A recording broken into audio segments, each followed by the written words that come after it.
ನನ್ನ ಹೆಸರು ದಿವ್ಯಾ ಪಿಂಟೋ. ನನ್ನ ಊರು ಮಂಗಳೂರೇ. ನಾನು ಒಂದು ಸಾಧಾರಣ ಕುಟುಂಬದಿಂದಲೇ ಬಂದಿದ್ದೇನೆ, ಕ್ರೈಸ್ತ ಕುಟುಂಬ. ಹುಟ್ಟು ಕ್ರೈಸ್ತಳಾಗಿ ನಾನು ಜೀವಿಸುತ್ತಾ ಇದ್ದೆ. ನನ್ನ ಪತಿ ಮತ್ತು ಮಕ್ಕಳೊಂದಿಗೆ ಈ ಲೋಕದ ರೀತಿಯಲ್ಲಿ ನನ್ನ ಜೀವನವನ್ನು ಜೀವಿಸ್ತಾ ಇದ್ದೆ. ಇದನ್ನು ಹೇಳುವುದಕ್ಕಿಂತ ಮುಂಚೆ ಒಂದು ವಾಕ್ಯವನ್ನು ನಾನು ತೆಗಿತೇನೆ. ರೋಮನರಿಗೆ ಬರೆದ ಪತ್ರ 6ನೇ ಅಧ್ಯಾಯ 16ನೇ ವಾಕ್ಯ ಹೀಗೆ ಹೇಳುತ್ತೆ. ಯಾರ ಕೈ ಕೆಳಗೆ ಓದ್ತೀರಾ? ರೋಮ 6:16 ಯಾರ ಕೈ ಕೆಳಗೆ ಗುಲಾಮರಾಗಿರಲು ನಿಮ್ಮನ್ನೇ ಒಪ್ಪಿಸಿಕೊಳ್ಳುತ್ತೀರೋ ಅವರಿಗೆ ನೀವು ಶರಣಾಗುತ್ತೀರಿ. ನೀವು ಪಾಪಕ್ಕೆ ಗುಲಾಮರಾದರೆ ಮರಣವೇ ನಿಮಗೆ ಗತಿ, ದೇವರಿಗೆ ಶರಣಾದರೆ ಸತ್ಸಂಬಂಧವೇ ಅದರ ಸತ್ಪರಿಣಾಮ. ಇಲ್ಲಿ ಹೇಳುತ್ತೆ, ಯಾರ ಕೈ ಕೆಳಗೆ ನೀವು ಗುಲಾಮರಾಗಲಿಕ್ಕೆ ಬಯಸ್ತೀರೋ ಅದೇ ನೀವು ಮಾಡುವಂಥ ಒಂದು ಆಯ್ಕೆ. ಅದೇ ರೀತಿಯಲ್ಲಿ ನನಗೆ ಗೊತ್ತಿರಲಿಲ್ಲ ನಾನು ಯಾರ ಕೈ ಕೆಳಗೆ ಇದ್ದೆ, ಯಾವ ಒಂದು ಗುಲಾಮತನದಲ್ಲಿದ್ದೆ, ನನ್ನ ಕುಟುಂಬ ಯಾರ ವಶದಲ್ಲಿತ್ತು, ಯಾವುದನ್ನು ನಾನು ಬಯಸ್ತಾ ಇದ್ದೆ ಅಂದರೆ, ನಾನು ಯೇಸು ಅಂತೇಳಿ ಹೇಳ್ತಾ ಇದ್ದೆ, ಸಂಡೇ ಚರ್ಚಿಗೆ ಹೋಗ್ತಾ ಇದ್ದೆ, ಎಲ್ಲ ಸಂಪ್ರದಾಯಗಳನ್ನು ಮಾಡ್ತಾ ಇದ್ದೆ, ಎಲ್ಲ ಪ್ರಾರ್ಥನೆಗಳನ್ನು ಕಟ್ಟುನಿಟ್ಟಾಗಿ ಮಾಡ್ತಾ ಇದ್ದೆ. ಮಾತ್ರವಲ್ಲದೆ ನಮ್ಮ ಒಂದು ಮನೆಗೆ ಒಂದು ಹೆಸರು ಪೀಸ್ ಡೇಲ್ ಅಂದರೆ ಶಾಂತಿಯ ನಿವಾಸ ಅಂತೇಳಿ ಕೂಡ ಇಟ್ಟಿದ್ವಿ. ಎಲ್ಲ ಇತ್ತು, ಎಲ್ಲ ಲಕ್ಸುರಿ ಇತ್ತು, ಎಲ್ಲ ವೈಭವ ಇತ್ತು, ಎಲ್ಲ ಇದೆ ಎಲ್ಲ. ಆದರೆ ಯಾರು ಇರಲಿಲ್ಲ ಅಂದರೆ ಇರಬೇಕಾದ ಯೇಸು ಇರಲಿಲ್ಲ. ನಾನು ಯಾರ ಕೈ ಕೆಳಗಿದ್ದೆ ಅಂದರೆ ನನ್ನ ಕುಟುಂಬ ಆ ಒಂದು ಸೈತಾನನ ವಶದಲ್ಲಿ, ಸೈತಾನನ ಆಳ್ವಿಕೆಯಲ್ಲಿ ಇದೆ ಎಂಬ ಒಂದು ಅಜ್ಞಾನದಿಂದ ನಾನು ಜೀವಿಸ್ತಾ ಇದ್ದೆ. ನಾನು ಯೋಚಿಸ್ತಾ ಇದ್ದೆ, ನಾನು ಯೇಸುವಲ್ಲಿ ಇದ್ದೇನೆ, ಯಾಕಂದರೆ ನಾನು ಎಲ್ಲ ಪ್ರಾರ್ಥನೆ ಮಾಡ್ತಾ ಇದ್ದೇನೆ, ಬುಕ್ಕಲ್ಲಿ ಯಾವುದನ್ನು ಬಿಡ್ತಾ ಇಲ್ಲ, ಎಲ್ಲವನ್ನೂ ಮಾಡ್ತಾ ಇದ್ದೇನೆ, ಎಲ್ಲವನ್ನೂ ಅಚ್ಚುಕಟ್ಟಾಗಿ ಮಾಡ್ತಾ ಇದ್ದೇನೆ. ಯಾವುದೇ ಒಂದು ಬಲಿಪೂಜೆ ಇರಲಿ ಯಾವುದನ್ನು ಕೂಡ ತಪ್ಪಿಸ್ತಾ ಇಲ್ಲ, ಬದಲಾಗಿ ನಾನು ಪ್ರಾಮಾಣಿಕವಾಗಿ ಮಾಡ್ತಾ ಇದ್ದೇನೆ. ಹಾಗಾಗಿ ನಾನು ಪರಿಶುದ್ಧ ಜೀವನ ಜೀವಿಸ್ತಾ ಇದ್ದೇನೆ. ಸಂಡೇ ಹೋದರೆ ಸಾಕಲ್ವಾ, ಅದೇ ಒಂದು ಜೀವನ ಅಂತೇಳಿ ನಾನು ಜೀವಿಸ್ತಾ ಇದ್ದೆ. ಆದರೆ ಸಂಡೇ ಆಯಿತು, ಮಾಸಲ್ಲಿ ಕೂತ್ಕೊಂಡ್ರೂ ಕೂಡ ನನ್ನ ಧ್ಯಾನದ ವಿಷಯ ಏನಂದರೆ, ಇವತ್ತೇನು ಅಡುಗೆ ಮಾಡೋದು, ಇವತ್ತೆಲ್ಲಿ ಹೋಗೋದು, ಇವತ್ತು ಯಾವ ಒಂದು ಎಂಟರ್ಟೈನ್ಮೆಂಟ್ ಮಾಡೋದು, ಇವತ್ತು ನನ್ನ ಫ್ಯಾಮಿಲಿ ಜೊತೆ ನಾನು ಎಲ್ಲಿ ತಿರುಗಾಡ್ಲಿಕ್ಕೆ ಹೋಗೋದು, ಇವತ್ತು ನನ್ನ ಮಕ್ಕಳಿಗೆ ಎಲ್ಲಿ ಕರ್ಕೊಂಡು ಹೋಗೋದು, ಇವತ್ತು ನನ್ನ ಗಂಡನ ಜೊತೆಗೆ ಎಲ್ಲಿ ತಿರುಗಾಡೋದು. ಆ ರೀತಿಯಲ್ಲೆಲ್ಲ ನಾನು ಅದನ್ನೇ ಧ್ಯಾನಿಸ್ತಾ ಇದ್ದೆ. ಯಾಕಂದರೆ ಬೇರೆ ಧ್ಯಾನದ ವಿಷಯನೇ ನನಗೆ ಗೊತ್ತಿಲ್ಲ. ಧ್ಯಾನ ಏನಂದರೆ ಇದೇ ನನ್ನ ಧ್ಯಾನ. ಇದನ್ನು ಧ್ಯಾನಿಸಿ ಅದರ ಪ್ರಕಾರ ನನ್ನ ಜೀವನ ಹೋಗ್ತಾ ಇತ್ತು. ಮತ್ತು ನಾನು ಬಯಸ್ತಾ ಇದ್ದೆ, ನಾನು ಮತ್ತು ನನ್ನ ಕುಟುಂಬದ ಡ್ರೀಮ್ ಆಗಿತ್ತು ಏನಂದರೆ, ನಾವು ಸೆಟ್ಲ್ ಆಗಬೇಕು. ನಾವು ಮದುವೆ ಆದ ಮೊದಲ ಒಂದು ತಿಂಗಳಲ್ಲಿ ನನ್ನ ಹಸ್ಬೆಂಡ್ ಪ್ರಯತ್ನ ಪಡ್ತಾಯಿದ್ರು, ನಾವು ಖತಾರ್ ಹೋಗಬೇಕು ಅಂಥೇಳಿ. ಅಲ್ಲಿ ಎಲ್ಲರೂ ಪ್ರಯತ್ನ ಪಟ್ಟರು. ಇವರು ಸೀನಿಯರ್ ಆಗಿದ್ರು, ಆದರೂ ಕೂಡ ಇವ್ರಿಗೆ ಸಿಕ್ಕಿರಲಿಲ್ಲ. ನನಗೆ ಗೊತ್ತಿಲ್ಲ ಆಗ ದೇವರ ಯೋಜನೆ ಏನಾಗಿದೆ ಅಂಥೇಳಿ. ಆದರೆ ನಿಜವಾಗ್ಲೂ ಅದು ತಪ್ಪಿಬಿಡ್ತು. ಆದರೆ ಒಂದೇ ಡ್ರೀಮ್ ಇತ್ತು, ಹೊರಗಡೆ ಹೋಗಬೇಕು, ಏನಾದರೂ ಮಾಡ್ಕೊಳ್ಬೇಕು. ಇಲ್ಲಿ ಜಾಬ್ ಇದೆ, ಇಲ್ಲಿ ಒಳ್ಳೆ ಕೆಲಸ ಇದೆ, ಎಲ್ಲ ಇದೆ, ಆದರೆ ತೃಪ್ತಿ ಇಲ್ಲ. ಹಣ ಇದೆ, ಆಸ್ತಿ ಇದೆ, ಅಂತಸ್ತಿದೆ, ಎಲ್ಲ ಇದೆ, ಆದರೆ ತೃಪ್ತಿ ಇಲ್ಲ, ಸಮಾಧಾನ ಇಲ್ಲ. ಯಾಕಂದರೆ ನಾವು ಕಂಪೇರ್ ಮಾಡ್ತಾ ಇದ್ವಿ, ಅವರ ಸ್ಟೇಟಸ್ ಹೀಗಿದೆ, ಅದಕ್ಕಾಗಿ ನಾವು ಕೂಡ ಮೇಲೆ ಹೋಗಬೇಕು ಅಂತೇಳಿ ಆ ಕಂಪ್ಯಾರಿಸನ್ ಇದ್ದ ಕಾರಣ ಅವರು ಸೆಟ್ಲ್ ಆಗಿದ್ದಾರೆ, ಅದಕ್ಕೆ ನಾನು ಸೆಟ್ಲ್ ಆಗಬೇಕು ಎಂಬ ಒಂದು ಮನೋಭಾವನೆಯಿಂದ ಸೆಟ್ಲ್ ಆಗಲಿಕ್ಕೆ ನಾನು ನೋಡ್ತಾ ಇದ್ದೆ. ಮಾತ್ರ ಅಲ್ಲ, ನಮ್ಮ ಒಂದು ಯೋಜನೆ ದೇವರು ಬರೆದಿದ್ದಾರೆ. ಖಂಡಿತವಾಗ್ಲೂ ದೇವರ ಆ ಒಂದು ಯೋಜನೆ ಇದೆ, ಆದರೆ ನನಗೆ ಗೊತ್ತಿಲ್ಲ, ನನಗೇನೂ ಗೊತ್ತಿಲ್ಲ. ಹುಟ್ಟು ಕ್ರೈಸ್ತೆ ನಾನು. ಆದರೆ ನೋಡಿ, ಕ್ರಿಸ್ಮಸ್ ಮಾಡಿದ್ದೇನೆ, ಈಸ್ಟರ್ ಮಾಡಿದ್ದೇನೆ. ಎಲ್ಲ ಅನ್ಯ ಜನಾಂಗದವರಿಗೆ ನಾನು ಕೊಟ್ಟ ಒಂದು ಆದರ್ಶ ಏನಂದರೆ, ಅವ್ರು ಕೇಳ್ತಾಯಿದ್ರು, ಕ್ರಿಸ್ಮಸ್ ಗ್ರ್ಯಾಂಡ್ ಇಲ್ವಾ, ಪಾರ್ಟಿ ಇಲ್ವಾ ಅಂಥೇಳಿ ಕೇಳುವಂಥ ಮಟ್ಟಕ್ಕೆ ನಾನು ಮತ್ತು ನನ್ನ ಕುಟುಂಬ ಜೀವಿಸ್ತಾ ಇದ್ವಿ. ಯಾಕಂದರೆ ಎಲ್ಲ ಥರದ ಪಾರ್ಟಿಗಳು ನಮ್ಮ ಮನೆಯಲ್ಲೇ ನಡೀತಾ ಇತ್ತು. ಈಗ ನನಗೆ ಗೊತ್ತು, ಮೊದಲೇನಾಗಿತ್ತಂದರೆ ನಮ್ಮ ಮನೆ ಒಂದು ದೆವ್ವದ ತಾಣ ಆಗಿತ್ತು. ಆತನ ವಶದಲ್ಲಿ ಇದ್ವಿ. ಆ ವಶದಲ್ಲಿ ಇರುವಾಗ ಖಂಡಿತವಾಗ್ಲೂ ದೇವರು ಪಾಠ ಕಲಿಸ್ತಾರಲ್ವಾ. ಕಷ್ಟಗಳು ಲೋಕದಲ್ಲಿ ಬಂದ ಹಾಗೆ ನಮಗೂ ಕೂಡ ಬಂತು, ಜಾಸ್ತಿನೇ ಬಂತು. ಜಾಸ್ತಿ ಬರುವಾಗ ನಾವು ಈಗ ಎಂಟರ್ಟೈನ್ಮೆಂಟ್ ಸ್ವಲ್ಪ ಬಿಟ್ವಿ.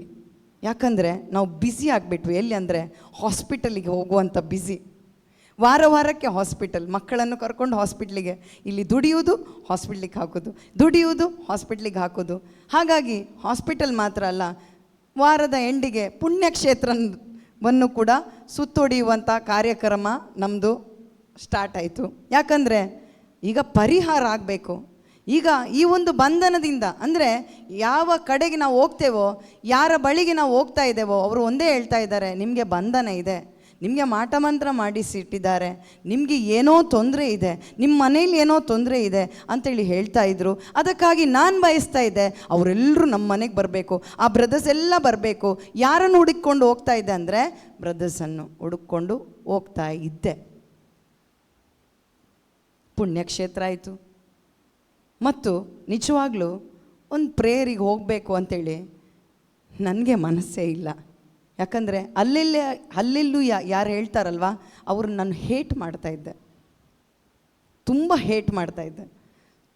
ಅಂದರೆ ಯಾಕೆ ಮೌನದಿಂದ ಮಾಡಲಿಕ್ಕೆ ಆಗೋದಿಲ್ವ ಇವರಿಗೆ, ಏನು ಇವ್ರು ಬೊಬ್ಬೆ ಹೊಡೆಯೋದು, ಆ ರೀತಿಯಲ್ಲೆಲ್ಲ ಒಂದು ಥಾಟ್ ಇತ್ತು. ಇವರೇನು ಹುಚ್ಚರಾಗಿದ್ದಾರೆ, ಇವ್ರಿಗೇನು ಸರಿ ಇಲ್ಲ, ಆ ಥರ ಒಂದು ಮನೋಭಾವನೆಯಿಂದ ನಾನು ಜೀವಿಸ್ತಾ ಇದ್ದೆ. ಒಂದು ಡೀಸೆಂಟಾಗಿ ಪ್ರಾರ್ಥಿಸಬೇಕು, ಡೀಸೆಂಟಾಗಿ ನಾವು ಹೇಗೆ ಮಾಡ್ತೇವೋ ಆ ಥರ ಮಾಡಬೇಕು ಅಂಥೇಳಿ ನಾನು ಒಂದು ಆ ರೀತಿಯ ಒಂದು ಮೆಂಟಾಲಿಟಿ ನಂದಾಗಿತ್ತು. ಹಾಗಾಗಿ ನನ್ನ ಹಸ್ಬೆಂಡ್ ಮೊದಲು ಹೋದದ್ದು ಪ್ರೇಯರಿಗೆ. ನಾನು ಪ್ರೇಯರಿಗೆ ಹೋಗಲಿಕ್ಕೆ ಪ್ರಯತ್ನ ಪಡಲೂ ಇಲ್ಲ. ಅವರು ನನ್ನನ್ನು ಹೇಳ್ಕೊಂಡು ಹೋದರು, ಬಾ ಹೋಗುವ ಒಂದು ಪ್ರೇಯರಿಗೆ. ಯಾಕಂದರೆ ಅವರ ಇಚ್ಛೆನೂ ಅದೇ ಆಗಿತ್ತು, ನನ್ನ ಇಚ್ಛೆನೂ. ಒಂದು ಸಲ ನನ್ನ ಮಗು ಹುಷಾರಾದರೆ ಸಾಕು, ನಮ್ಮ ಮನೇಲಿರುವ ಈ ಪರಿಸ್ಥಿತಿ, ನೋವು, ದುಃಖ, ವೇದನೆ ಎಲ್ಲ ಹೋದರೆ ಸಾಕು ಅಂತೇಳಿ ನಾನು ಬಯಸ್ತಾ ಇದ್ದೆ ಪ್ರಿಯರೇ. ಆ ರೀತಿಯಲ್ಲೆಲ್ಲ ಇರುವಾಗ ಆ ಬ್ರದರ್ಸ್ಗಳನ್ನು ಮನೆಗೆ ಕರ್ಕೊಂಡು ಬಂದು ಅವ್ರು ಹೇಳ್ತಾರೆ, ಇಷ್ಟು ಉಪ್ಪು ನೀನು ಹಾಕಬೇಕು, ಬೆಳಿಗ್ಗೆ ಸಂಜೆ ಮಧ್ಯಾಹ್ನ ಸಂಜೆ ಮೇಲೆ ಹತ್ತಿ ಇಳಿಬೇಕು, ನೀರು ಹಾಕಬೇಕು, ಧೂಪ ಹಾಕಬೇಕು, ಅದು ಹಾಕಬೇಕು, ಅದು ಸಾಲದಿದ್ದರೆ ಆ ಸ್ಟ್ಯಾಚು ಹೊತ್ಕೊಂಡು ಮನೆ ಸುತ್ತಲೂ ತಿರುಗಬೇಕು, ಮಣಿ ಉರುಳಿಸ್ತಾ ಇರಬೇಕು. ಅದಾದ ನಂತರ ಎದ್ದು ಬಿದ್ದು ಮಂಡಿ ಊರಿ ಕೈ ಎತ್ತಿ ಎಲ್ಲವನ್ನು ನೀವು ಮಾಡಲೇಬೇಕು. ಮಾಡದಿದ್ದರೆ ಖಂಡಿತವಾಗ್ಲೂ ನಿಮಗೆ ಬಿಡುಗಡೆ ಇಲ್ಲ. ಅದು ಬಿಡ್ರಿ, ಅದು ಆಯಿತು, ಅದು ಮಾಡಿದ್ರು, ಏನು ಸಮಾಧಾನ ಇಲ್ಲ. ಜಾಸ್ತಿ ಆಗ್ತಾ ಇದೆ ಬಿಟ್ಟರೆ ಕಮ್ಮಿ ಏನೂ ಆಗ್ತಾ ಇಲ್ಲ. ನನ್ನ ಭಯ ಸ್ಟಾರ್ಟ್ ಆಯಿತು. ಯಾಕಂದರೆ ಏನಾದರೂ ನಾನು ತಪ್ಪು ಮಾಡ್ತಾ ಇದ್ದೇನಾ, ಏನಾದರೂ ಇದರಿಂದ ನನ್ನನ್ನು ಬಿಡಿಸುವವರು ಯಾರು ಎಂಬ ಒಂದು ಪ್ರಶ್ನೆ ನಮ್ಮಲ್ಲಿ ಬಂತು. ಅದು ಅಲ್ಲದೆ ಕೆಲವು ಬ್ರದರ್ಸ್ಗಳು ಬಂದರು. ಅವ್ರು ಏನು ಹೇಳಿದ್ರು ಅಂದರೆ, ಒಬ್ಬರು ಹೇಳಿದರು, ನಿಮ್ಮ ಮನೆಯಲ್ಲಿ ಆಟದ ಸಾಮಾನು ಇದೆ ಅಲ್ವಾ, ಎಲ್ಲ ಗೊಂಬೆಗಳಲ್ಲಿ ಸೈತಾನ ಇದ್ದಾನೆ, ಎಲ್ಲವನ್ನು ನೀನು ತೆಗೆದು ಬಿಸಾಡಬೇಕು ಅಂತೇಳಿ 7 ಬ್ಯಾಗ್, ನನ್ನ ಮಕ್ಕಳಿದ್ದಾರೆ ಬೇಕಿದ್ರೆ ಕೇಳಿ, 7 ಬ್ಯಾಗ್ ನಾನು ಬಿಸಾಡಿದ್ದೇನೆ. ನನಗೆ ಗೊತ್ತಿರಲಿಲ್ಲ ಆ ಗೊಂಬೆಗಳಲ್ಲ, ನಾವು ಮಾಡಿದ ಗೊಂಬೆಗಳಲ್ಲಿ ದೆವ್ವಗಳು ಕೂತ್ಕೊಂಡಿದೆ ಅಂತ ನನಗೆ ಗೊತ್ತಿರಲಿಲ್ಲ. ಆದರೆ ಅದನ್ನೆಲ್ಲ ನಾನು ಬಿಸಾಡಿಬಿಟ್ಟೆ. ಯಾವುದಂದರೆ ಬ್ಯಾಗಲ್ಲಿ ತುಂಬಿತ್ತು. ಇಷ್ಟನ್ನು 7 ಬ್ಯಾಗ್ ನಾನು ತುಂಬಿ ಬಿಸಾಡಿದೆ. ಅದು ಆಯಿತು. ಅದಾದ ನಂತರನೂ ಜಾಸ್ತಿ ಆಗ್ತಾ ಇದೆ ಬಿಟ್ಟರೆ ಕಮ್ಮಿ ಆಗ್ತಾ ಇಲ್ಲ ಪ್ರಿಯರೇ, ಕಮ್ಮಿ ಆಗ್ತಾ ಇಲ್ಲ. ಯಾಕಂದರೆ ಬಂದವರೆಲ್ಲ ಒಂದಲ್ಲ 10 ಸೈತಾನ ಹಿಡ್ಕೊಂಡು ಬರ್ತಾಯಿದ್ರು. ನಾನು ಅವರಿಗೆ ಶರಣಾಗ್ತಾ ಇದ್ದೆ, ಏನಾದರೂ ಮಾಡಿ. ನಿಜವಾಗ್ಲೂ ಆ ಒಂದು ವೇದನೆ ನಾನೀಗ ನೆಗಡ್ಕೊಂಡು ಹೇಳ್ತಾ ಇದ್ದೇನೆ. ಆದರೆ ನಾನು ಮತ್ತು ನನ್ನ ಕುಟುಂಬದವರು ಸಾಯಬೇಕಾದ ಒಂದು ಪರಿಸ್ಥಿತಿ. ಆ ಒಂದು ಡಿಪ್ರೆಷನಿಗೆ ನಾನು ಹೋದೆ. ಡಿಪ್ರೆಷನಿಗೆ ಹೋಗಿ ಇದರಿಂದ ಪರಿಹಾರ ಇಲ್ಲ, ಇದರಿಂದ ಬಿಡಿಸಲಿಕ್ಕೆ ಯಾರಿಂದಲೂ ಸಾಧ್ಯ ಇಲ್ಲ. ಎಲ್ಲ ಮನುಷ್ಯರನ್ನು ಆಶ್ರಯಿಸಿ ಆಯಿತು, ದೇವರಿಗೆ ಮೊರೆ ಇಟ್ಟಾಯಿತು, ದೇವರಿಗೆ ಕಿವಿನೇ ಕೇಳಿಸ್ತಾ ಇಲ್ಲ ಎಂಬ ಪರಿಸ್ಥಿತಿಗೆ ನಾನು ಬಂದೆ ಪ್ರಿಯರೇ. ವೇದನೆ, ದುಃಖ. ಕೆಲವರು ಬಂದರು, ಹೇಳಿದರು, ಈ ಫ್ಯಾನಿಂದ ಇಳಿತಾ ಇದೆ ನನ್ನ ಭಯ, ಫಸ್ಟ್ ಫ್ಲೋರಿಗೆ ಹೋಗ್ಲಿಕ್ಕೆ ಆಗ್ತಾ ಇಲ್ಲ. ಬಂದದ್ದು ಮಾತ್ರ ಅಲ್ಲ, ಹೇಳಿದ್ದು ಮಾತ್ರ ಅಲ್ಲ, ನನ್ನಿಂದ ಹಣವನ್ನು ದೋಚಿಕೊಂಡು ಹೋದರು ಪ್ರಿಯರೇ. ನಾನು ಮೂರ್ಖತನದಲ್ಲಿ ಎಲ್ಲವನ್ನು ಕೊಟ್ಟೆ, ಎಲ್ಲ ಹಣವನ್ನು ವ್ಯಯ ಮಾಡಿದೆ. ಆದರೆ ಕಾಯಿಲೆ ಉಲ್ಬಣವಾಗ್ತಾ ಇತ್ತು ಬಿಟ್ಟರೆ ಅದು ಏನು ಗುಣಮುಖ ಆಗ್ತಾ ಇರಲಿಲ್ಲ. ನನ್ನ ಮಗ ಸಾಯುವಂಥ ಪರಿಸ್ಥಿತಿ ಪ್ರಿಯರೇ, ಅವನಿಗೆ ಎದ್ದೇಳಲಿಕ್ಕೆ ಆಗ್ತಾ ಇಲ್ಲ. ಅಂಥ ಒಂದು ಘೋರ ಪರಿಸ್ಥಿತಿ. ನಮ್ಮ ಮನೆಯಲ್ಲಿ ಜಗಳ. ಆ ಒಂದು ಬೊಬ್ಬೆಗೆ ನನ್ನ ಹಸ್ಬೆಂಡ್ ಮನೆಗೆ ಬರಲಿಕ್ಕೆ ಕೇಳ್ತಾ ಇರಲಿಲ್ಲ. ನಾನು ಈ ಮನೆಗೆ ಎಂಟ್ರಿ ಮಾಡೋದಿಲ್ಲ. ಯಾಕಂದರೆ ನನ್ನ ಸ್ವರ ಎಲ್ರಿಗೆ ಕೇಳಿದರೆ ಗೊತ್ತು, ನನ್ನ ಮಕ್ಕಳಿಗೆ ಗೊತ್ತು, ಬೇಕಿದ್ರೆ ಕೇಳಿ ನೋಡಿ ನೀವು, ನನ್ನ ಸ್ವರ ಎಷ್ಟು ನಾನು ಕಿರಿಚಾಡ್ತಾ ಇದ್ದೆ ಅಂದರೆ ಮನೆಯಲ್ಲಿ. ಯಾಕಂದರೆ ನನ್ನ ನೋವು ತಳ್ಕೊಳ್ಳಿಕ್ಕೆ ಆಗ್ತಾ ಇರಲಿಲ್ಲ. ನಾನು ಹೊಡಿತಾ ಇದ್ದೆ, ಬಡಿತಾ ಇದ್ದೆ. ನಾನು ಎಲ್ರಿಗೂ ಕೂಡ ಒಂದು ಬೇಡವಾದ ಒಂದು ವಸ್ತುವಾಗಿದ್ದೆ. ಯಾಕಂದರೆ ಆ ನೋವಿಂದ ನಾನು ಬಳಲ್ತಾ ಇದ್ದೆ. ನನ್ನ ನೋವನ್ನು ಯಾರಿಗೂ ಹಂಚಲಿಕ್ಕೆ ಸಾಧ್ಯ ಇರಲಿಲ್ಲ ಪ್ರಿಯರೇ. ಯಾರಿಗೂ ಹೇಳಿದರೂ ಅದು ಅರ್ಥ ಆಗ್ತಾ ಇರಲಿಲ್ಲ, ಯಾರಿಗೂ ಅರ್ಥ ಆಗ್ತಾ ಇರಲಿಲ್ಲ. ಆಗ ನೇಬರ್ಸ್ ಎಲ್ಲ ಬರ್ತಾಯಿದ್ರು, ಮಕ್ಕಳಿಗೆ ಹೊಡೆಯುವಾಗ, ಏನು ಮಾಡ್ತಾ ಇದ್ದಿ, ಸಾಯಿಸ್ತೀಯಾ ಅಂತೇಳಿ ಬಂದು ಕೇಳುವವರು. ಹೀಗಿರುವಾಗ ಖಂಡಿತವಾಗ್ಲೂ ದೇವರ ಕಾರ್ಯ ಮಾತ್ರ ನನ್ನಲ್ಲಿ ನೆರವೇರಿದೆ. ನಾನು ಹೋಗಿ ಒಂದು ಪ್ರಾರ್ಥನಾ ಕೂಟದಲ್ಲಿ ಕೂತ್ಕೊಂಡೆ. ಸಹೋದರನನ್ನು ನಾನು ಭೇಟಿಯಾದೆ.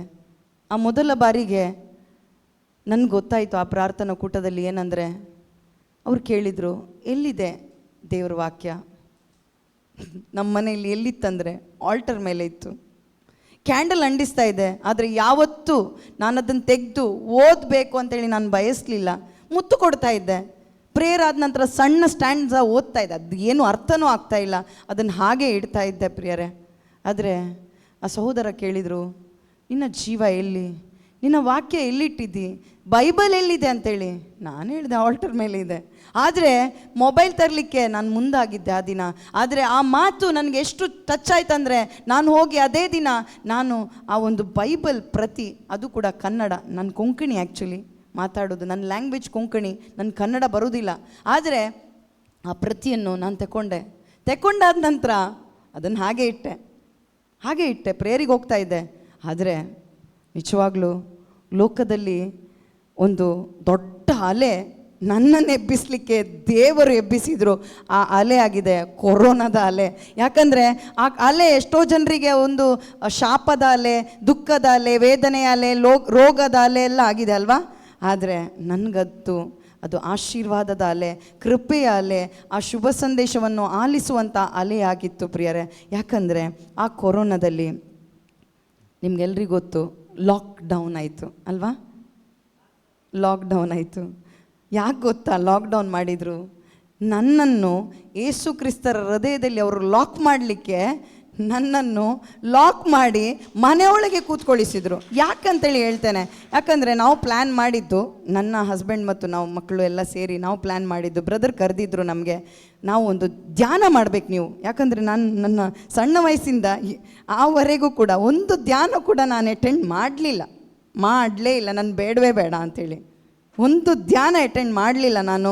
ಆ ಒಂದು ಏಪ್ರಿಲ್ ತಿಂಗಳ 18ನೇ ತಾರೀಕಲ್ಲಿ 2020ಗೆ ನಾವು ಪ್ಲ್ಯಾನ್ ಮಾಡಿದ್ವಿ, ನಾವು ಡಿವೈನ್ ಆ ಒಂದು ಧ್ಯಾನಕ್ಕೆ ಹೋಗಬೇಕು ಅಂತೇಳಿ ಪ್ಲ್ಯಾನ್ ಮಾಡಿದ್ವಿ. ಆದರೆ ಮಾರ್ಚ್ ತಿಂಗಳ 31ಕ್ಕೆ ಲಾಕ್ಡೌನ್ ಆಯಿತು. ಅದು ಕೂಡ ಕನಸು ಆಯ್ತಂತೇಳಿ ನಾನು ಯೋಚಿಸಿದೆ.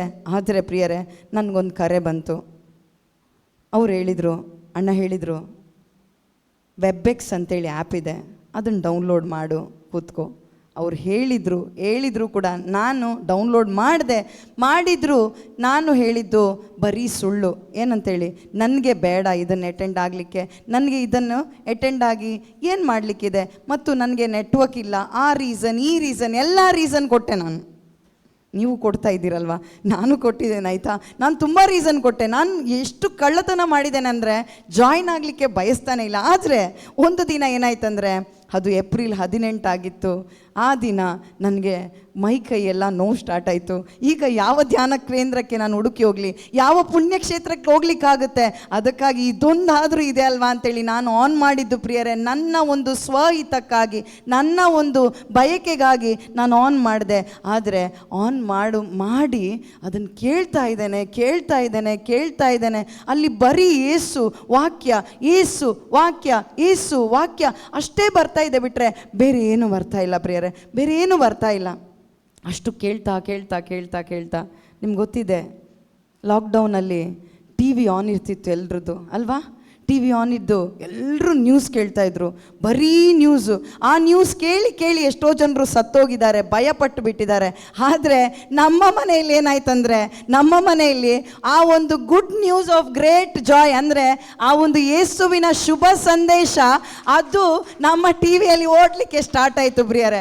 ಚೇಂಜ್ ಆಯಿತು. ಹೇಗೆ ಗೊತ್ತಾ, ಆ ಗ್ರೇಟ್ ಜಾಯ್ ಅಂದರೆ ಆ ನ್ಯೂಸ್, ಗುಡ್ ನ್ಯೂಸ್ ಅಂದರೆ ಯೇಸುವಿನ ಕುರಿತಾದ ಆ ಸಂದೇಶ ನಮ್ಮ ಮನೆಯಲ್ಲಿ ಬರ್ತಾ ಇದೆ. ಜನರೆಲ್ಲರೂ ಹತ್ತು ಗೋಳಾಡ್ತಾ ಇದ್ದಾರೆ, ಸಾಯ್ತಾ ಇದ್ದೇವೆ. ಆದರೆ ನನಗೆ ಗೊತ್ತಾಯಿತು, ನಾನು ಯೇಸುವಿನಲ್ಲಿ ಸತ್ತಿದ್ದೇನೆ ಅಂತೇಳಿ ನನಗೆ ಗೊತ್ತಾಯಿತು ಪ್ರಿಯರೇ. ಆ ಸಾವು ಯೇಸು ನನಗಾಗಿ ಅನುಭವಿಸಿದ್ದಾರೆ ಅಂತೇಳಿ ಅದನ್ನು ಕೇಳ್ತಾ ನಾನು ಸತ್ತೋದೆ. ಕೊರೋನಾ ಬಂದಿತ್ತು ನನಗೆ, ಅದರಲ್ಲ, ಬದಲಾಗಿ ಯೇಸುವಿನಲ್ಲಿ ನಾನು ಸತ್ತೋದೆ ಪ್ರಿಯರೇ. ಆ ಪ್ರೀತಿಯಲ್ಲಿ ನಾನು ಸತ್ತೋದೆ. ಯಾಕೆ ಗೊತ್ತಾ, ಈಗ ಇದೆಲ್ಲ ನಾನು ಹೇಳಿದ್ನಲ್ಲ, ಏನೆಲ್ಲ ಮಾಡ್ತಾ ಇದ್ದೆ, ಏನೆಲ್ಲ ಒತ್ಕೊಂಡು ತೀರಿಸ್ತಾ ಇದ್ದೆ, ಅದು ಬೇಕು, ಆ ಉಪ್ಪು ನೀರೆಲ್ಲ ಏನೆಲ್ಲ ಮಾಡ್ತಾ ಇದ್ನೋ ಅದೆಲ್ಲ ಯಾವಾಗ ಬಿಟ್ನೋ, ಯಾವಾಗ ಹೋಯ್ತೋ ಗೊತ್ತೇ ಇಲ್ಲ ನನಗೆ. ಯಾಕೆ ಗೊತ್ತಾ, ಯೇಸು ಒಳಗೆ ಬಂದಾಗಿತ್ತು, ಬೆಳಕು ಬಂದಾಗಿತ್ತು. ಯಾವಾಗ ಸೈತಾನ ಓಡಿದಾನೋ ಕೂಡ ನನಗೆ ಗೊತ್ತಿಲ್ಲ. ಯಾಕಂದರೆ ನಾನು ಕೂತ್ಕೊಂಡು ಮಾಡಿತ್ತು ಒಂದೇ, ಬೈಬಲ್ ತೆರೆದ್ವೆ, ಓದಲಿಕ್ಕೆ ಪ್ರಾರಂಭಿಸಿದೆ. ಆ ಜೀವವುಳ್ಳ ವಾಕ್ಯವನ್ನು ನಾನು ಓದಲಿಕ್ಕೆ ಪ್ರಾರಂಭಿಸಿದೆ ಪ್ರಿಯರೇ. ಅದನ್ನು ಓದಿ ಎಷ್ಟು ಓದಿದರೂ ದಾಹ ನಂದು ತಣಿತಾ ಇಲ್ಲ. ಎಷ್ಟು ಓದಿದರೂ ಕೂಡ ಅದು ನನಗೆ ಇನ್ನೂ ಬೇಕು. ಯಾಕಂದರೆ ಆ ಕೊರೋನಾ ಟೈಮಲ್ಲಿ 10:00 ಪ್ರೇಯರ್ ಸ್ಟಾರ್ಟ್ ಆದರೆ 1:00 ತನಕ ಇರ್ತಾಯಿತ್ತು. ಸಂಜೆ 5:00 ಪ್ರಾರಂಭ ಆದರೆ ರಾತ್ರಿ 8:00 ತನಕ ನಾನು ಒಂದೇ ಕಾಯ್ತಾ ಇದ್ದೆ, ಯಾವಾಗ ಈ ವೆಬ್ಎಕ್ಸ್ ಬರುತ್ತೆ, ಯಾವಾಗ ಇದನ್ನು ಆನ್ ಮಾಡ್ತಾರೆ. ಯಾಕಂದರೆ ನನಗೆ ಯಾರ ಪರಿಚಯ ಇಲ್ಲ, ಯಾರಿಗೂ ಗೊತ್ತಿಲ್ಲ ನಾನು ಯಾರು ಅಂತೇಳಿ. ಆದರೆ ನನ್ನ ಯೇಸುವಿಗೆ ಗೊತ್ತಿತ್ತು. ಯೇಸು ನನಗಾಗಿ ಆ ವೆಬ್ಎಕ್ಸ್ ಆ್ಯಪನ್ನು ಆ ಟೈಮಲ್ಲಿ ಇಟ್ಟಿದ್ರು. ಯಾಕೆ ಗೊತ್ತಾ, ನಾನು ಶುಭ ಸಂದೇಶವನ್ನು ಆಲಿಸಬೇಕು, ಶುಭ ಸಂದೇಶವನ್ನು ನಾನು ಆಲಿಸಬೇಕು ಮತ್ತು ನಾನು ರಕ್ಷಣೆ ಹೊಂದಿ ನಾನು ಮತ್ತು ನನ್ನ ಕುಟುಂಬ ಮಾತ್ರ ಅಲ್ಲ, ಇಡೀ ಮಂಗಳೂರು ಪ್ರಾಂತ್ಯ ಮಾತ್ರ ಅಲ್ಲ, ಇಡೀ ಜಗತ್ತಿಗೆ ಸಾಕ್ಷಿಯಾಗಿ ನಿಲ್ಲಬೇಕು ಅಂತೇಳಿ ಅವರ ಯೋಚನೆ ಇತ್ತು.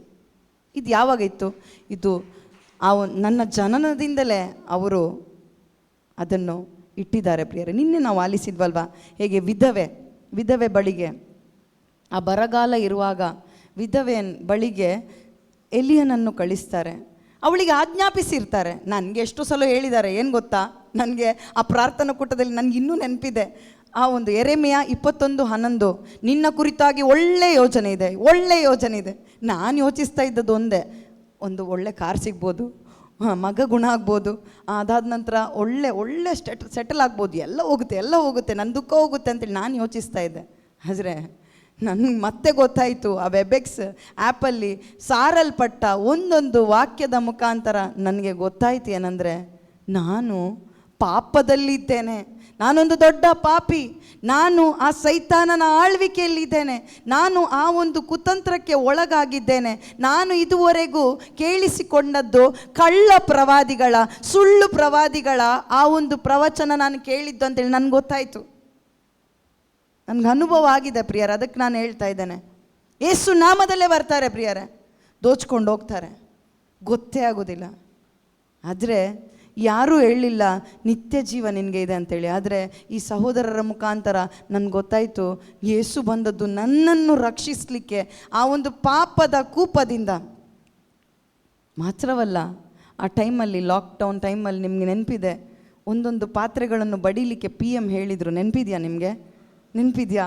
ನನಗಂತೂ ನೆನಪಿದೆ ಪ್ರಿಯರೇ. ನಾನು ಮೊದಲೆಲ್ಲ ಮನೆಯಲ್ಲಿ ಜಗಳ ಆಗುವಾಗ ಪಾತ್ರೆ ಎಲ್ಲ ಬಡಿತಾ ಇದ್ದೆ, ಆಯಿತಾ.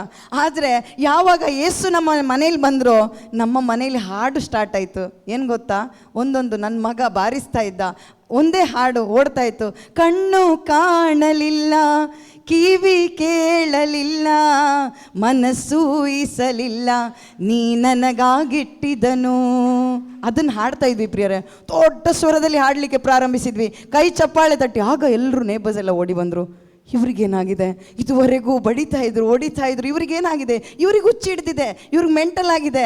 ಲಾಕ್ಡೌನ್ ಹೇಗೂ ಆಗಿದೆ ಅಲ್ವಾ, ಈಗ ಏನೋ ಹೇಳ್ತಾ ಇದ್ದಾರೆ, ವಾಕ್ಯ ಅಂತೇಳಿ ಹೇಳ್ತಾ ಇದ್ದಾರೆ. ಇದುವರೆಗೆ ಬ್ರದರ್ಸ್ಗಳು ಬರ್ತಾಯಿದ್ರು, ಈಗ ಏನು ಇವರೇ ಬೊಬ್ಬೆ ಹೊಡಿಲಿಕ್ಕೆ ಪ್ರಾರಂಭಿಸಿದ್ದಾರೆ ಅಂತೇಳಿ ಎಲ್ರಿಗೂ ಹುಚ್ಚುತನವಾಗಿ ಕಂಡಿತ್ತು ಪ್ರಿಯರೇ, ಎಲ್ರಿಗೂ ಹುಚ್ಚುತನವಾಗಿ ಕಂಡಿತ್ತು. ಆದರೆ ನಿಜವಾಗ್ಲೂ ಹೇಳ್ತೇನೆ, ನಾನು ಕೂಡ ಹುಚ್ಚಳಾದೆ, ಯೇಸುವಿನ ಪ್ರೀತಿಯಲ್ಲಿ ನಾನು ಹುಚ್ಚಳಾದೆ ಪ್ರಿಯರೇ. ಆ ಒಂದು ಹುಚ್ಚುತನ ನನಗೆ ಯಾವಾಗ ಹಿಡಿತೋ, ಆ ಹುಚ್ಚುತನ ಹಿಡಿಯುವಾಗ ನಾನು ಸುಮ್ಮನಿರ್ಲಿಕ್ಕೆ ಆಗ್ತಾಯಿಲ್ಲ. ಕೂತ್ಕೊಂಡೆ.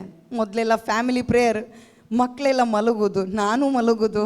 ಆ ಫ್ಯಾಮಿಲಿ ಪ್ರೇಯರ್ ಮಾಡ್ತಾ ಇರುವಾಗಲೇ ನಮ್ಗೆ ಸುಸ್ತಾಗ್ತಾಯಿತ್ತು. ಅಯ್ಯೋ ಯಾವಾಗ ಮುಗೀತದೆ. ಕೆಲವೊಮ್ಮೆಲ್ಲ ಸಂಡೇ ಎಲ್ಲ ನಾನು ಏನು ಮಾಡ್ತಾಯಿದ್ದೆ ಅಂದರೆ 5 ನಿಮಿಷ ಯಾಕೆ ಗೊತ್ತಾ, ಬಲಿ ಪೂಜೆಗೆ ಹೋಗಿ ಬಂದಿದ್ದೇನೆ ಅಂತೇಳಿ ಮಕ್ಕಳು ಹೇಳ್ತಾರೆ ಇವತ್ತು 5 ನಿಮಿಷ ಸಾಕು ಸಾಕು ಸಾಕು. ಹೌದು, ನಾನು ಹೇಳ್ತಾ ಇದ್ದೆ ಓಕೆ ಸಾಕು. ಯಾಕೆ ಗೊತ್ತಾ, ನಮಗೆ ಬೇರೆ ಪಾರ್ಟಿ ಮಾಡಲಿಕ್ಕೆ ಟೈಮ್ ಸಾಕಾಗ್ತಾ ಇಲ್ಲ, ಟಿ ವಿ ನೋಡಲಿಕ್ಕೆ.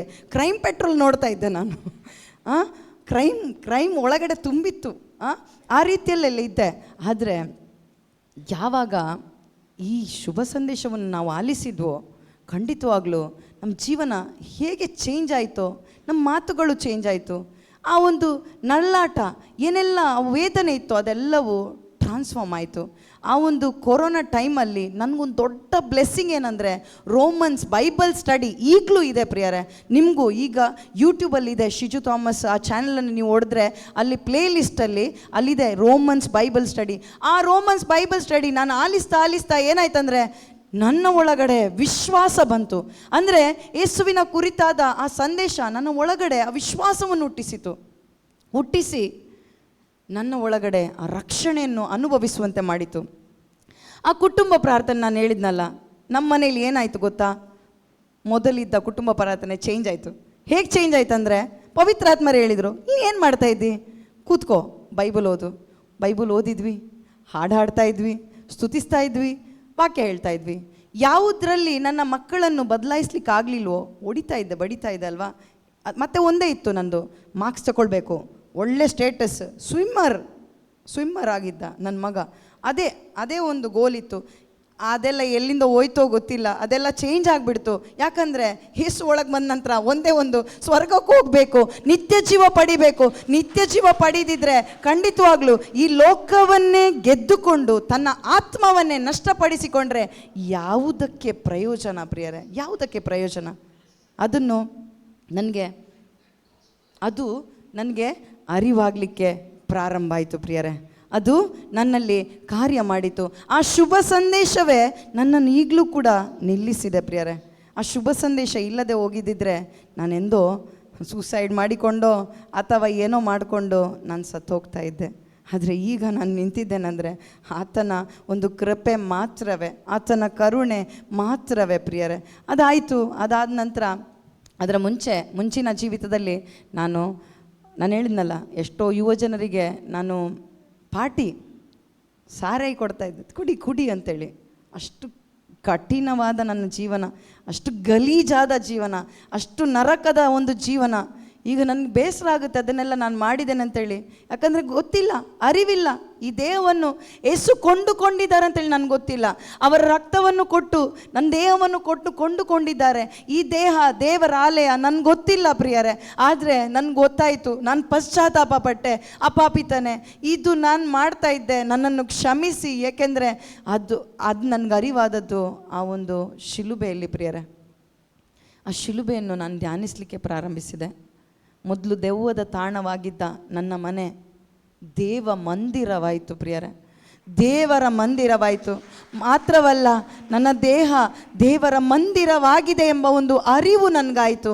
ಪಶ್ಚಾತ್ತಾಪ ಪಟ್ಟೆ, ಒಂದೇ ಒಂದು ನಿರ್ಧಾರ ಮಾಡಿದೆ.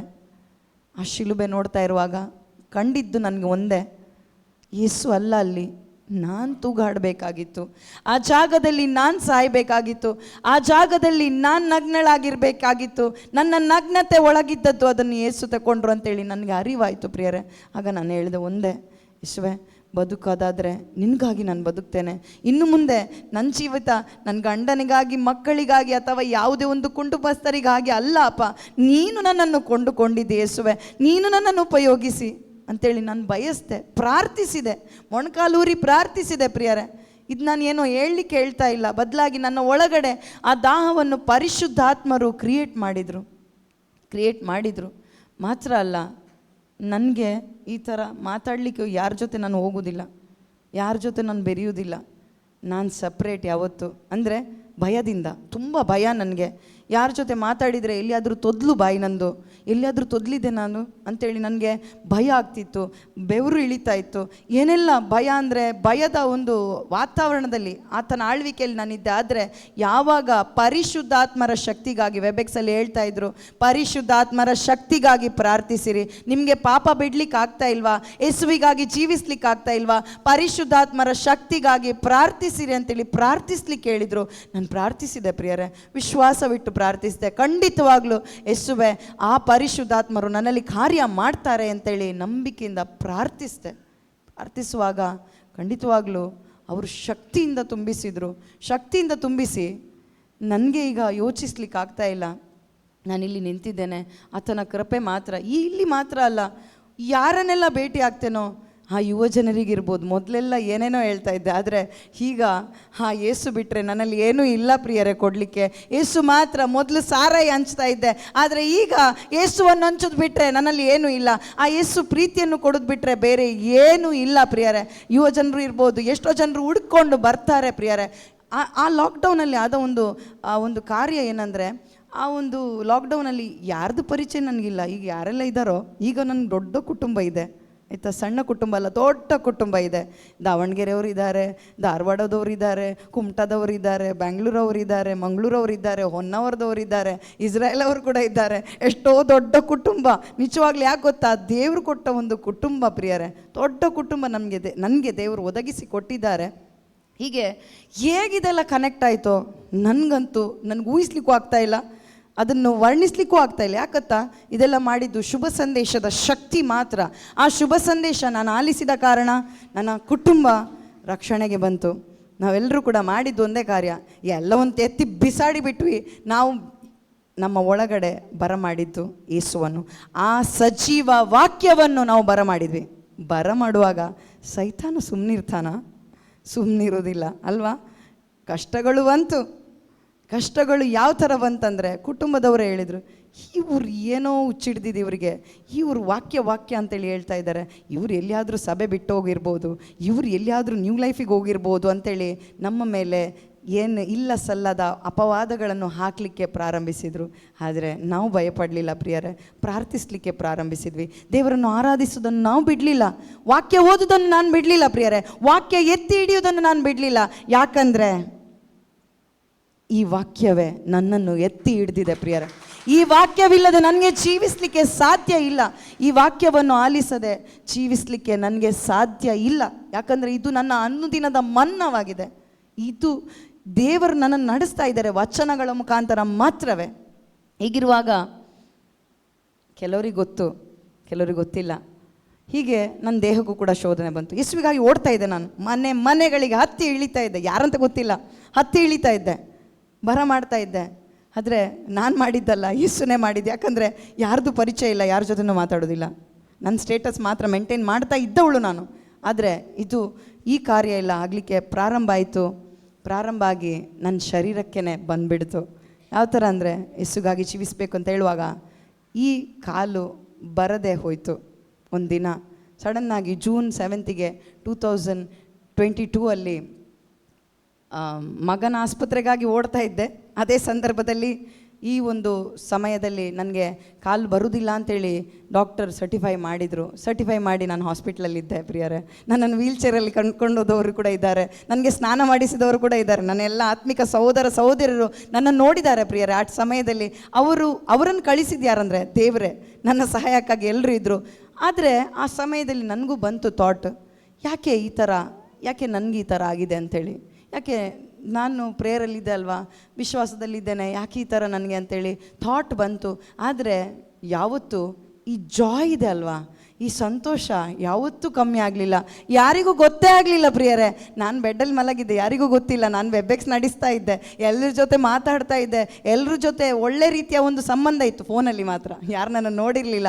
ಆದರೆ ಪ್ರಿಯರೇ, ಆ ಒಂದು ಶಕ್ತಿ ಎಷ್ಟು ಅಂದರೆ, ನಾನು ಆಲಿಸಿದ ಒಂದೊಂದು ವಾಕ್ಯಗಳು ನನ್ನ ಒಳಗಡೆ ಇದ್ದ ಕಾರಣ ಆ ಒಂದು ಸಂಕಟದ ಸಮಯದಲ್ಲೂ ಕೂಡ ನಾವು ಒಟ್ಟಾಗಿ ಸೇರಿ, ನಾನು ಮತ್ತು ನನ್ನ ಕುಟುಂಬದವರೆಲ್ಲರೂ ಕೂಡ ದೇವರಿಗೆ ಸ್ತೋತ್ರ ಸಲ್ಲಿಸಲಿಕ್ಕಾಯಿತು. ಎಲ್ಲ ಸಂದರ್ಭದಲ್ಲೂ ನಾನು ಮತ್ತು ನನ್ನ ಕುಟುಂಬ ದೇವರಿಗೆ ಸ್ತೋತ್ರ ಸಲ್ಲಿಸ್ತೇವೆ, ದೇವರಿಗೆ ಸೇವೆ ಸಲ್ಲಿಸ್ತೇವೆ ಅಂತೇಳಿ ನಾವು ನಿಲ್ಲಿಕ್ಕಾಯಿತು ಪ್ರಿಯರೇ, ನಿಲ್ಲಿಕ್ಕಾಯಿತು. ಮಾತ್ರ ಅಲ್ಲ, ಈಗ ನೀವು ನೋಡ್ತಾ ಇದ್ದೀರಿ, ಓಡ್ಲಿಕ್ಕೆ ಆಗೋದಿಲ್ಲ ಅಂತ ಹೇಳಿದ್ದಾರೆ. ಇಲ್ಲಿ ನಿಂತಿದ್ದೇನೆ ನಾನು. ಇಲ್ಲಿ ಓಡ್ಲಿಕ್ಕೆ ಆಗೋದಿಲ್ಲ ಅಂತ ಹೇಳಿದವರು ನಾನೀಗ ದೆಂಗ್ನಿಕೋಟೆಗೆ ಓಡ್ತಾ ಇದ್ದೇನೆ. ಓಡ್ಲಿಕ್ಕೆ ಆಗೋದಿಲ್ಲ ಅಂತ ಹೇಳಿದ್ರು ಹೊನ್ನಾವರಕ್ಕೆ ಓಡ್ತಾ ಇದ್ದೇನೆ. ಓಡ್ಲಿಕ್ಕೆ ಆಗೋದಿಲ್ಲ, ನಡಿಲಿಕ್ಕೆ ಆಗೋದಿಲ್ಲ ಅಂತ ಹೇಳ್ತಾ ಇರೋದು ನಾನು ಎಲ್ಲೆಲ್ಲೋ ಹೋಗ್ತಾ ಇದ್ದೇನೆ ಪ್ರಿಯರೇ. ಅದು ನನ್ನ ಬಲದಿಂದ ಅಲ್ವೇ ಅಲ್ಲ. ಇದು ನನ್ನ ಬಲ ಅಲ್ವೇ ಅಲ್ಲ. ನಾನು 100% ಹೇಳ್ತೇನೆ, ನನ್ನ ಬಲ ಅಲ್ಲ. ಯಾಕಂದರೆ ಈಗ ನಾನು ನಿಂತಿರೋದಿರ್ಬೋದು, ಕೂತಿರೋದಿರ್ಬೋದು, ನಾನು ಮಾತಾಡ್ತಾ ಇರೋದು ಕೂಡ ಭಯ ನನಗೆ. ಆದರೆ ಈಗ ಏನಾಗ್ತಾ ಇದೆಯೋ ಅದೆಲ್ಲವೂ ಆತನ ಕೃಪೆ ಮಾತ್ರ, ಆತನ ಕರುಣೆ ಮಾತ್ರ, ಆತನ ಒಂದು ಬಲ ಮಾತ್ರ ಪ್ರಿಯರೇ. ಯಾಕಂದರೆ ಒಂದೇ ಒಂದು ದಾಹ ನನಗೀಗ, ನನ್ನ ಮಕ್ಕಳಿರ್ಬೋದು, ಯಾರೇ ಇರ್ಬೋದು, ಎಲ್ಲರೂ ನಿತ್ಯ ಜೀವ ಪಡಿಬೇಕು. ಯಾವುದೇ ಜಾತಿ ಜನಾಂಗ ಇರ್ಬೋದು, ಯಾವುದೇ ವ್ಯಕ್ತಿ ಇರ್ಬೋದು, ಯಾವುದೇ ಪರಿಸ್ಥಿತಿಯಲ್ಲಿರ್ಬೋದು, ಯಾವ ಪಾಪದಲ್ಲಿರ್ಬೋದು, ಆದರೆ ಆ ವ್ಯಕ್ತಿಗೆ ಯೇಸುವನ್ನು ಕೊಡಬೇಕು. ಆ ವ್ಯಕ್ತಿಗಾಗಿ ಯೇಸು ಪ್ರಾಣ ತ್ಯಾಗ ಮಾಡಿದ್ದಾರೆ ಪ್ರಿಯರೇ. ಅದನ್ನು ನಾನು ಹೇಳಬೇಕು, ಅಷ್ಟೇ ನನ್ನ ಕೆಲಸ. ಆಗ ಎದ್ದಾದ ನಂತರ ಒಂದೊಂದು ಡೋರ್ಸ್ ಓಪನ್ ಆಗ್ತಾ ಒಂದು ಕಾಲ್ ಬಂತು ಪ್ರಿಯರೇ. ನನಗೆ ಕಾಲ್ ಬಂತು, ಏನಂದರೆ, ನೀನು ಯಾಕೆ ಯೇಸು ಮಾತ್ರ ಹೇಳ್ತಿ, ಬೇರೆ ಯಾವ ಹೆಸರು ಕೂಡ ನಿನಗಿಲ್ವಾ ಅಂತೇಳಿ ಕೇಳಿದರು ನನಗೆ. ಆಯಿತಾ, ಯೇಸು ಹೆಸರನ್ನು ನೀವು ಯಾಕೆ ಸಾರ್ತಾ ಇರೋದು, ಯೇಸು ಮಾತ್ರ ನಿನಗೆ, ವಾಕ್ಯ ಮಾತ್ರನಾ, ಬೇರೆ ಯಾವುದು ಬೇಡವಾ, ಸರಿ ಪರೀಕ್ಷಿಸಿ ನೋಡ್ಬೇಕು. ನಾನು ಹೇಳಿದೆ, ನಾನು ಸರಿ ಪರೀಕ್ಷಿಸಿ ನೋಡಿದ್ದೇನೆ, ಈ ಒಂದು ವಾಕ್ಯದಲ್ಲಿ ಸರಿ ಇದೆ. ಯಾಕಂದರೆ ಇದು ಜೀವವುಳ್ಳ ವಾಕ್ಯಗಳು, ನನ್ನ ದೇವರು ಜೀವಂತ ದೇವರು, ನನ್ನ ಜೊತೆ ಅವರು ಮಾತಾಡ್ತಾರೆ ಅಂತೇಳಿ ಹೇಳಲಿಕ್ಕಾಯಿತು. ಮಾತ್ರ ಅಲ್ಲ, ಆ ವ್ಯಕ್ತಿಗೆ ಮಾತ್ರ ಅಲ್ಲ, ಈಗಲೂ ಹೇಳ್ತಾ ಇದ್ದೇನೆ, ನಿಮಗೂ ಕೂಡ ಹೇಳಿ ಪ್ರಿಯರೇ. ನೀವು ಹೇಳಿ, ನನಗೆ ನೀವು ಹೇಳಿ. ನಾನು ಒಳ್ಳೆ ಬ್ರ್ಯಾಂಡ್ ಡ್ರೆಸ್ ಹಾಕ್ತಾ ಪಾಪದ ಕೃತ್ಯಗಳನ್ನು ಮಾಡ್ತಾ ಇರುವಾಗ, ನನಗೆ ಗೊತ್ತಿಲ್ಲದ ಆ ಒಂದು ಪರಿಸ್ಥಿತಿಯಲ್ಲಿರುವಾಗಲೇ ನನಗಾಗಿ ನಗ್ನರಾದದ್ದು ಯಾವುದೇ ಹೆಸರಿನ ಯಾವುದೇ ವ್ಯಕ್ತಿಗಳಲ್ಲ ಪ್ರಿಯರೇ, ಆ ಯೇಸು ಮಾತ್ರವೇ ನನಗಾಗಿ ನಗ್ನರಾದದ್ದು ಪ್ರಿಯರೇ. ಹೇಳಿ, ಈಗ ಅವರ ಬಗ್ಗೆ ಹೇಳದೆ ಯಾರ ಬಗ್ಗೆ ನಾನು ಹೇಳಲಿ? ನಾನು ಮೇಕಪ್ ಮಾಡ್ತಾ, ಒಳ್ಳೆ ಮೇಕಪ್ ನಂದು ನಡೀತಾ ಇತ್ತು. ನಾನು ಮೇಕಪ್ ಮಾಡ್ತಾಯಿದ್ದೆ, ಬೇರೆಯವ್ರಿಗೆ ಮಾಡ್ತಾ ನಾನು ಮಾಡ್ತಾಯಿದ್ದೆ. ಮೇಕಪ್ ಮಾಡ್ತಾ ಇರುವಾಗ, ನನಗೆ ಗೊತ್ತಿಲ್ಲದೆ ಇರುವಾಗ, ಆ ಒಂದು ವಶದಲ್ಲಿರುವಾಗ ನನಗಾಗಿ ಸತ್ತದ್ದು ಯಾವುದೇ ನಾಮಾಂಕಿತ ಯಾರೂ ಕೂಡ ಅಲ್ಲ, ನನಗಾಗಿ ಸತ್ತದ್ದು ಆ ಒಂದು ಮುಖ ಜರ್ಜರಿತರಾಗಿ, ಆ ಒಂದು ಮುಖವನ್ನು ಕೂಡ ನೋಡಲು ಕೂಡ ಅಸಹ್ಯ ಪಡುವಂಥ ಒಂದು ಪರಿಸ್ಥಿತಿಗೆ ಹೋದದ್ದು ಯೇಸು ಮಾತ್ರ ಪ್ರಿಯರೇ, ಯೇಸು ಮಾತ್ರ, ಬೇರೆ ಯಾರೂ ಅಲ್ಲ, ಬೇರೆ ಯಾರೂ ಮಾಡಲಿಲ್ಲ ಅದನ್ನು. ನನ್ನ ದೇಹದಲ್ಲಿ ಮಾಡಿದ ಒಂದೊಂದು ಪಾಪಗಳಿಗಾಗಿ ಆತನು ಸತ್ತಿದ್ದಾರೆ ಪ್ರಿಯರೇ, ಆತನು ನಗ್ನರಾಗಿದ್ದಾರೆ, ಆತನು ಚಡಿಯಲ್ಪಟ್ಟಿದ್ದಾರೆ. ಹಾಗಾದರೆ ಹೇಳಿ ಪ್ರಿಯರೇ, ಯಾರಿಗಾಗಿ ನಾನು ನಿಲ್ಲಬೇಕು, ಯಾರಿಗಾಗಿ ನೀವು ನಿಲ್ಲಬೇಕು? ನಿಮಗಾಗಿ ಸತ್ತದ್ದು ಯೇಸು, ಬೇರೆ ಯಾವ ವ್ಯಕ್ತಿ ಕೂಡ ಅಲ್ಲ. ಹಾಗಾದರೆ ನಾನು ಹೇಗೆ ತಾನೇ ಸುಮ್ಮನಿರಲಿ? ಈ ಯೇಸುವಿನ ನಾಮವನ್ನು ಎತ್ತದೆ, ಈ ಯೇಸುವನ್ನು ಪ್ರಕಟಪಡಿಸದೆ ಹೇಗೆ ನಾನು ಸುಮ್ಮನಿರಲಿ ಹೇಳಿ? ಹೇಗೆ ಸಾಧ್ಯ ಇಲ್ಲ. ನನಗಿದು ಅರಿವಾಯಿತು. ಈ ಯೇಸುವಿನ ಒಂದು ವೇಳೆ ನಾಮವನ್ನು ಅಥವಾ ಯೇಸು ಮಾಡಿದ ಕಾರ್ಯವನ್ನು ನಾನು ಪ್ರಚುರಪಡಿಸದಿದ್ದರೆ ನನಗೆ ಧಿಕ್ಕಾರ ಇರಲಿ ಪ್ರಿಯರೇ, ಧಿಕ್ಕಾರ. ಯಾಕೆ ಗೊತ್ತಾ? ಈ ಶುಭ ಸಂದೇಶ ಸಾರಲೆಂದೇ ನನ್ನನ್ನು ಇಟ್ಟಿದ್ದಾರೆ, ನಿಮ್ಮನ್ನು ಕೂಡ ಇಟ್ಟಿದ್ದಾರೆ. ಸಾಧಾರಣ ಆಗಿರ್ಬೋದು ಪ್ರಿಯರೇ, ಆದರೆ ಆ ಶಕ್ತಿ ದೇವರ ಶಕ್ತಿಯಾಗಿದೆ. ನಾನು ಹೆಮ್ಮೆಯಿಂದ ಹೇಳ್ತಾ ಇದ್ದೇನೆ. ನಾನು ಹೌಸ್ ವೈಫ್ ಅಲ್ವಾ? ಎಲ್ಲರೂ ಕೇಳ್ತಾರೆ, ಕೆಲಸ ಇಲ್ಲ ನಿನಗೆ ಅಂತೇಳಿ. ಯಾರು ಹೇಳ್ತಾ ಇದ್ರು, ನನಗೆ ದೊಡ್ಡ ಕೆಲಸ ಇದೆ ಪ್ರಿಯರೇ. ಯಾಕೆ ಗೊತ್ತಾ? ನನಗೆ ಶುಭ ಸಂದೇಶ ಸಾರುವಂಥ ಕೆಲಸ ಇದೆ. ದೊಡ್ಡ ಮ್ಯಾನೇಜರ್, ನನ್ನ ಕಂಪನಿ ಯಾವುದು ಗೊತ್ತಾ? ಸ್ವರ್ಗ ಸಾಮ್ರಾಜ್ಯದ ಕಂಪನಿ. ನನಗೆ ದೊಡ್ಡ ಮ್ಯಾನೇಜರ್ ಇದ್ದಾರೆ ಯೇಸು. ಅವರು ಏನು ಟಾರ್ಚರ್ ಕೊಡುವವರಲ್ಲ, ನನ್ನ ಜೊತೆಗಿದ್ದು ಅವ್ರು ನಡೀತಾ ಇದ್ದಾರೆ, ನನ್ನ ಜೊತೆಗಿದ್ದು ಅವ್ರು ಕಾರ್ಯ ಮಾಡ್ತಾ ಇದ್ದಾರೆ, ಅವ್ರು ನಡೀತಾ ಇದ್ದಾರೆ, ಅವ್ರು ಮಾಡ್ತಾ ಇದ್ದಾರೆ ಪ್ರಿಯರೇ. ನನ್ನ ಜೊತೆಗಿದ್ದು ಮಾತ್ರ ಅಲ್ಲ, ಸ್ಯಾಲ್ರಿ ನಿಮಗೆ ಜುಜುಬಿ ಬರ್ಬೋದು, ನನಗೆ ಜಾಯ್ ಆಫ್ ದ ಗಾಸ್ಪಲ್, ಆ ಜಾಯ್ ಇದೆ ಅಲ್ವಾ, ಯಾರಿಗೂ ಕಸಿದ್ಕೊಳ್ಳಿಕ್ಕಾಗೋದಿಲ್ಲ. ಆ ಒಂದು ಸ್ಯಾಲ್ರಿ ನನಗೆ ಕೊಟ್ಟಿದ್ದಾರೆ. ನಿಮ್ಗೆ ಬೇಕಾ? ಎಲ್ರಿಗೂ ಎಂಟ್ರಿ ಇದೆ ಇದರಲ್ಲಿ. ಯಾವುದು ಎಜುಕೇಷನ್ ಇದೆ, ನಂದು ಕೂಡ ಏನೂ ಇಲ್ಲ ಆಯಿತಾ. ಎಜುಕೇಷನ್, ನಿಮ್ಮದು ಸಾಮರ್ಥ್ಯ, ನಿಮ್ಮದು ಟ್ಯಾಲೆಂಟ್ ಅದೆಲ್ಲ ನೋಡೋದಿಲ್ಲ. ಬದಲಾಗಿ ನಿನ್ನೊಳಗೆ ಎಸಿದಾರಾ ಅಷ್ಟೇ ನೋಡ್ತಾರೆ. ಶುಭ ಸಂದೇಶ ಆಲಿಸಿ ವಿಶ್ವಾಸ ಮೂಡಿಸ್ತಾರೆ ಅವರೇ. ಅಷ್ಟೇ ಮಾಡಿ ಪ್ರಿಯರೇ, ಖಂಡಿತವಾಗ್ಲೂ ದೇವರು ನಮ್ಮಲ್ಲಿ ಕಾರ್ಯ ಮಾಡ್ತಾರೆ. ಯಾಕಂದರೆ ನನ್ನಲ್ಲಿ ಮಾಡಿದ್ದಾರೆ, ನಿಮ್ಮಲ್ಲೂ ಕೂಡ ಮಾಡ್ತಾ ಇದ್ದಾರೆ. ಅಧಿಕವಾಗಿ ಮಾಡಲಿಕ್ಕೆ ಬಯಸ್ತಾ ಇದ್ದಾರೆ. ಯಾಕಂದರೆ ಎಲ್ಲ ಮಾನವರು ಸತ್ಯವನ್ನರಿತು ಜೀವೋದ್ಧಾರ ಹೊಂದಬೇಕೆಂದೇ ಅವರ ಚಿತ್ತವಾಗಿದೆ. ನಾನು ಈಗಲೂ ಹೇಳ್ತಾ ಇರೋದು ಒಂದೇ, ಈಗಲೂ ನನಗೆ ಪ್ರಶ್ನೆ ಒಂದೇ, ಅಪ್ಪ ನನ್ನಲ್ಲಿ ಏನಿದೆ ಅಂತೇಳಿ ಯಾವುದನ್ನು ಕಂಡು ನನ್ನನ್ನು ಪ್ರೀತಿಸಿದ್ದೀರಪ್ಪ? ನನ್ನಲ್ಲಿದ್ದದ್ದು ಪಾಪ ಮಾತ್ರ. ಆದರೆ ಯೇಸು ಕ್ರಿಸ್ತರು, ದೇವರು, ಅವರ ಪ್ರೀತಿಯನ್ನು ಪ್ರಕಟಪಡಿಸಿದ್ದು ನಾನು ಪಾಪಿಯಾಗಿರುವಾಗಲೇ. ಯಾವತ್ತೂ ನಾನು ಕೇಳ್ತಾ ಇರೋದು, ಏನು ಕಂಡಿದೀಯಪ್ಪ? ನಿಮ್ಮಲ್ಲಿ ಏನಿದೆ ಅಂತೇಳಿ ಯೇಸು ಪ್ರೀತಿಸ್ತಾ ಇದ್ದಾರೆ ಪ್ರಿಯರೇ. ನನ್ನಲ್ಲಿ ಏನೂ ಇಲ್ಲ, ನನ್ನಲ್ಲಿ ಇದ್ದದ್ದು ಬರೀ ಪಾಪ ಮಾತ್ರ, ನನ್ನಲ್ಲಿದ್ದದ್ದು ಬರೀ ಲೋಕದ ಆಸೆ ಮಾತ್ರ, ಲೋಕವನ್ನು ಕೊಡಬೇಕು, ಲೋಕವನ್ನು ಅನುಭವಿಸಬೇಕು ಅಂತೇಳಿ ಆಸೆ ಮಾತ್ರ ಇತ್ತು. ಆದರೆ ಈಗ ಆ ಪ್ರೀತಿಯನ್ನು ನನ್ನಲ್ಲಿ ತುಂಬಿಸಿದ್ದಾರೆ. ಅದಕ್ಕಾಗಿ ಈ ಸಮಯದಲ್ಲಿ ಎದ್ದು ನಿಂತುಕೊಂಡು ನಾವು ಹೇಳೋಣ, ಪ್ರಿಯರೇ, ಏನನ್ನು ಕಂಡಿದ್ದೀರಿ ಯೇಸುವೆ? ಇಷ್ಟೊಂದು ಪ್ರೀತಿ ನನ್ನಲ್ಲಿ ಮಾಡ್ತಾ ಇದ್ದೀರಿ ಅಪ್ಪ, ನಮ್ಮೊಬ್ಬೊಬ್ಬರನ್ನು ಕೂಡ ನೀವು ಪ್ರೀತಿ ಮಾಡ್ತಾ ಇದ್ದೀರಿ ಯೇಸುವೆ. ಅದಕ್ಕಾಗಿ ನಿಮಗೆ ಸ್ತೋತ್ರ ಅಪ್ಪ. ಬದುಕುವುದಾದರೆ ಅಪ್ಪ ಯೇಸುವೆ ನಿಮಗಾಗಿ ಮಾತ್ರವೇ ಅಪ್ಪ, ಈ ಜೀವವು ನಿಮ್ಮ ಸೇವೆಗೆ ಮಾತ್ರವೇ ಯೇಸುವೆ. ಸ್ತೋತ್ರ ಅಪ್ಪ, ಸ್ತೋತ್ರ ಅಪ್ಪ. ಏನನ್ನು ಕಂಡು ನನ್ನಲ್ಲಿ ಇಷ್ಟೊಂದು ಪ್ರೀತಿ ಇಟ್ಟು ನನ್ನನ್ನು ಆರಿಸಿ ತೆಗೆದೆ, ಅರ್ಹತೆ ಇಲ್ಲದ ನನಗೆ ಆಧಾರವ ಆತ್ಮದಿ ಅಲಂಕರಿಸಿದೆ. ಏನನ್ನು ಕಂಡು ನನ್ನಲ್ಲಿ ಸ್ತೋತ್ರ ಯೇಸುವೆ ಇಷ್ಟೊಂದು ಪ್ರೀತಿ ಇಟ್ಟು ನನ್ನನ್ನು ಆರಿಸಿ ತೆಗೆದೆ, ಅರ್ಹತೆ ಇಲ್ಲದ ನನಗೆ ಆಧಾರವಾಗಿ ನಿಂತು ಆತ್ಮದಿ ಅಲಂಕರಿಸಿದೆ. ಬದುಕೋದಾದರೆ ಅದು ನಿನಗಾಗಿ, ಈ ಜೀವ ಯೇಸುವೆ ನಿನ್ನ ಸೇವೆಗೆ. ಬದುಕೋದಾದರೆ ಅದು ನಿನಗಾಗಿಯೇ, ಈ ಜೀವವು ನಿನ್ನ ಸೇವೆಗೆ